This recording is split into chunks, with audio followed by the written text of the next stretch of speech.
আপনি কি জানেন কোন মাসকে আল্লাহর মাস বলা হয়েছে? মুহররম, শাহরিল্লাহিল মুহররম, অর্থাৎ আল্লাহর মাস মুহররম। কিন্তু এই মুহররম মাসে মুহররম শব্দ থেকেও আমাদের কাছে দুটি শব্দ বেশি পরিচিত, এক আশুরা, দুই কারবালা। আশুরা ও কারবালা প্রসঙ্গে আসার পূর্বে আমরা মুহররম নিয়ে একটু বলি। শরীয়তের 4টি হারাম বা সম্মানিত মাস, যে মাসগুলোতে যুদ্ধবিগ্রহ নিষিদ্ধ, তার একটি হলো মুহররম। এই মাসই হিজরি সনের প্রথম মাস। আরাফার সিয়াম, আশুরার সিয়াম, শাওয়ালের 6টি সিয়াম, এগুলোর সাথে আমরা যতটা পরিচিত, মুহররম মাসের সিয়ামের সাথে ততটা পরিচিত নই। অথচ রাসূলুল্লাহ সাল্লাল্লাহু আলাইহি সাল্লাম বলেছেন, রমাদানের সিয়ামের পর সর্বশ্রেষ্ঠ সিয়াম হচ্ছে আল্লাহর মাস মুহররমের সিয়াম। এবার আসি আশুরা প্রসঙ্গে। এই উপমহাদেশে শিয়াজমের প্রভাবে অনেকেই মনে করে থাকেন যে আশুরা মানেই কারবালা। অথচ আশুরার সিয়াম হোসাইন রাদিয়াল্লাহু তাআলা আনহুর শাহাদাতের প্রায় 4000 বছর আগ থেকে প্রচলিত ছিল। আশুরা নামকরণ করা হয়েছে মূলত মুহররম মাসের 10 তারিখকে কেন্দ্র করেই। মুহররম মাসের 10ম দিবস বা 10 তারিখই আশুরা। ইসলামে আশুরার বিশেষ ফজিলত রয়েছে। রাসূলুল্লাহ সাল্লাল্লাহু আলাইহি সাল্লাম বলেছেন, আশুরার সিয়ামের ব্যাপারে আমি আশা করি আল্লাহ তাআলা এর কারণে বিগত 1 বছরের গুনাহ মাফ করে দিবেন। আশুরার সিয়ামের পিছনে একটি প্রেক্ষাপট রয়েছে। মূলত এটি রমাদানের সিয়াম ফরজ হওয়ার আগ থেকে জাহিলি যুগ থেকে প্রচলিত ছিল। ইহুদিরা এই দিনে সিয়াম রাখত। তাদেরকে এর কারণ সম্পর্কে জিজ্ঞাসা করা হলে বলে যে এই দিনে মুসা আলাইহিস সালাম ও বনি ইসরাইলকে ফিরাউনের উপর বিজয় দিয়েছেন।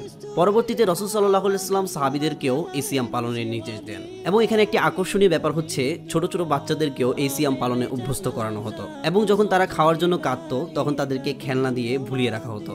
তো এই হলো আশুরার মর্যাদার পিছনে মূল কারণ। বইটিতে এই সিয়াম কেন্দ্রিক বিভিন্ন মাসালার উত্তর পেয়ে যাবেন। তো যেটা বলতেছিলাম, কিন্তু কাকতালীয়ভাবে এরকমই একটি তারিখে ঘটে যায় এক ঐতিহাসিক হৃদয় বিদারক ঘটনা। রাসূল সাল্লাল্লাহু আলাইহি ওয়াসাল্লামের প্রিয় দৌহিত্র হোসাইন রাদিয়াল্লাহু আনহুর মর্মান্তিক শাহাদাতের ঘটনা। ইন্না লিল্লাহি ওয়া ইন্না ইলাইহি রাজিউন। আর এখান থেকেই শুরু হয় বাড়াবাড়ি, বিভ্রান্তি। এই দিবসকে বানানো হয় শোক দিবস। অথচ ইসলামের স্বামীর ক্ষেত্রে 4 মাস 10 দিন ব্যতীত অন্য কারোর জন্য 3 দিনের বেশি শোক পালন নিষিদ্ধ। তারপর এই দিবস কেন্দ্রিক তাজিয়া করা, মাতম করা, এগুলো সবই জাহিলি অন ইসলামিক কর্মকাণ্ড। তারপর এই দিবস কেন্দ্রিক আরও যেসব কর্মকাণ্ড বিশ্বাস প্রচলিত, সে ব্যাপারে এখানে এসেছে। ও হ্যাঁ, আরও একটি প্রসঙ্গ চলে আসে ইয়াজিদের ব্যাপারে। ইয়াজিদের ব্যাপারে আহলুস সুন্নাহর অবস্থান, যা খুব সুন্দরভাবে তুলে ধরা হয়েছে। সর্বশেষ আশুরার ব্যাপারে দুটি সম্প্রদায় বিভ্রান্ত হয়েছে। এক নাসেবিয়া, এরা আশুরা উপলক্ষে আনন্দ উৎসব পালন করে। অনেক আহলুস সুন্নাহ বিদাত প্রতিরোধ করতে গিয়ে ভুলে এই কাজটি করে ফেলেন। এটি হলো বিদাত দিয়ে বিদাত প্রতিরোধ করা।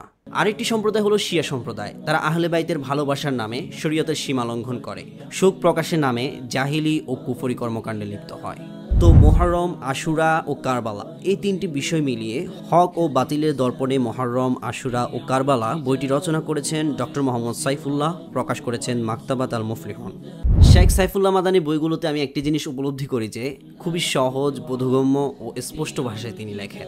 আর সেই সাথে প্রকাশনীরও একটি ক্লিন লুকের কম্বিনেশনে বইয়ের মান অন্যদের থেকে একটু ব্যতিক্রম।